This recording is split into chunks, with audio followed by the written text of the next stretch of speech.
आज आपको लेकर चलेंगे अमेठी के उस खौफनाक दिन की ओर जिसने एक पूरे परिवार की जिंदगी को हमेशा के लिए खत्म कर दिया। यह कहानी है एक दलित स्कूल टीचर, उसकी पत्नी और उनकी 2 मासूम बेटियों की, जिनकी जिंदगियां एक दीवाने की चाहत और जलन की भेंट चढ़ गई। नमस्कार, मैं हूं सिद्धार्थ प्रकाश। चलिए शुरू करते हैं ये दिल दहला देने वाली कहानी। 18 अगस्त, वो तारीख जो इस कहानी का पहला अहम पड़ाव थी।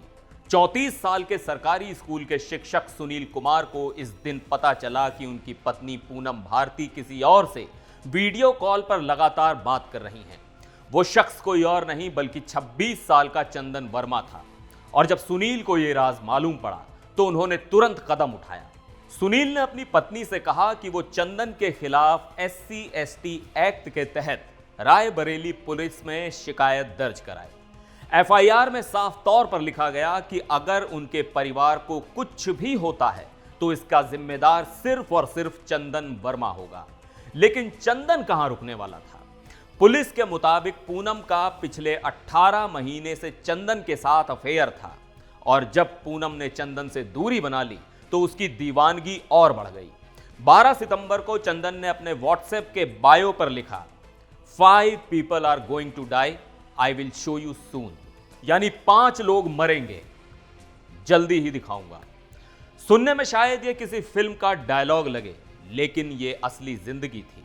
चंदन सुनील के पूरे परिवार को खत्म करने के साथ खुद को भी मारने का मन बना चुका था और 3 अक्टूबर शाम के 6:50 पर चंदन अमेठी के अहिरेवा भवानी चौराहे पर सुनील के घर जा पहुंचा।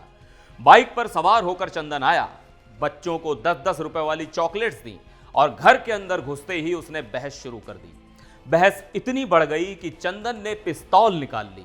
पहले सुनील को 3 गोलियां मारी, फिर पूनम को 2 गोली और आखिर में मासूम बच्चियां सृष्टि जो सिर्फ 5 साल की थी और समीक्षा जो महज 1.5 साल की, उन दोनों को भी नहीं बख्शा। इस खौफनाक वारदात के बाद चंदन ने खुद को भी मारने की कोशिश की। उसने पिस्तौल अपने सिर पर तान ली, लेकिन किस्मत से पिस्तौल ने काम नहीं किया, गोलियां नहीं चली। अपनी आत्महत्या में नाकाम रहने के बाद वो अपनी मोटरसाइकिल पर सवार होकर भाग निकला। जब आसपास के लोग गोलियों की आवाज सुनकर पहुंचे तो सब कुछ खामोश हो चुका था। राम मनोहर यादव जो पास की मेडिकल शॉप चलाते हैं, सबसे पहले वहां पहुंचे। उन्होंने बताया कि घर के अंदर खून से लथपथ 4 शव पड़े हुए थे। सुनील और पूनम की लाशें आंगन में पानी के नल के पास पड़ी थी और उनकी मासूम बच्चियां कुछ ही फीट की दूरी पर। पुलिस जब मौके पर पहुंची तो पूरे परिवार को खून में सना देख सन्न रह गई। मौके से पुलिस को एक मैगजीन, एक जिंदा कारतूस और 9 खोखे बरामद हुए थे। इस वारदात ने पूरे गांव को हिलाकर रख दिया। पुलिस ने तुरंत FIR दर्ज की और चंदन की तलाश शुरू की। 5 अक्टूबर को तड़के पुलिस ने चंदन को नोएडा के पास जेवर टोल प्लाजा से गिरफ्तार कर लिया। चंदन अमेठी से दिल्ली भागने की फिराक में था, लेकिन कहानी यहीं खत्म नहीं हुई। पुलिस चंदन को हथियार बरामद करने के लिए ले जा रही थी, तभी उसने पुलिस की पिस्तौल छीनने की कोशिश की। जवाब में पुलिस ने उस पर गोली चलाई, जिससे चंदन के पैर में गोली लगी।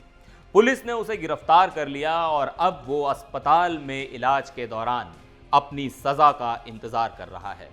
हालांकि चंदन वर्मा ने एनकाउंटर के बाद मीडिया से कहा कि उसका पूनम से कोई संबंध नहीं था, लेकिन पुलिस की पूछताछ में यह सामने आया है कि उसका पूनम के साथ अफेयर था।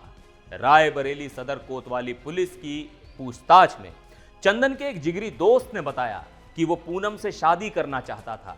पूनम उससे संबंध तो चाहती थी, लेकिन उसने शादी से इनकार कर दिया था। ऐसे में चंदन उससे नाराज रहने लगा। उसने बच्चों पर गोली क्यों चलाई, इस सवाल पर मीडिया से चंदन ने कहा कि उससे गलती हो गई। उसने यह भी कहा कि जो हुआ उसको लेकर उसे अफसोस है। सुनील के पिता राम गोपाल, जिन्होंने अपने बेटे और पूरे परिवार को खो दिया, अब सिर्फ एक ही मांग कर रहे हैं, न्याय। उनका कहना है, जिस तरह मेरे बेटे की जान गई है, उस हत्यारे को भी वैसी ही सजा मिलनी चाहिए। इस बीच यूपी के मुख्यमंत्री योगी आदित्यनाथ ने पीड़ित परिवार से लखनऊ में मुलाकात की। इसके बाद अधिकारियों को पीड़ित परिवार की हर संभव मदद करने के लिए कहा। इस घटना के बाद सुनील का पूरा गांव सदमे में है। पूरा गांव इस घटना से हिला हुआ है। एक परिवार खत्म हो गया और उसके पीछे सिर्फ जलन और पागलपन की कहानी है। चंदन की दीवानगी ने एक परिवार को निगल लिया। क्या ये सिर्फ एक मर्डर था या फिर ये उस समाज की कहानी है जहां प्रेम और जलन के बीच एक महीन सी रेखा है जिसे पार करने के बाद सब कुछ खत्म हो जाता है। यह कहानी सिर्फ एक परिवार के खत्म होने की नहीं है, यह उस समाज की कहानी है जहां रिश्तों की दीवानगी और गुस्से का कोई अंत नहीं। देखते रहिए, क्योंकि ऐसी कहानियां हमें यह समझने पर मजबूर कर देती हैं कि इंसान आखिर कहां तक गिर सकता है। और आखिर में बस यही कहना चाहूंगा कि इंसान के गुस्से और जलन के अंजाम हमेशा खतरनाक होते हैं। उम्मीद करते हैं कि सुनील और उनके परिवार को न्याय मिलेगा। एनडीटीवी इंडिया पर फिलहाल के लिए बस इतना ही। मुझे दीजिए इजाजत। नमस्कार।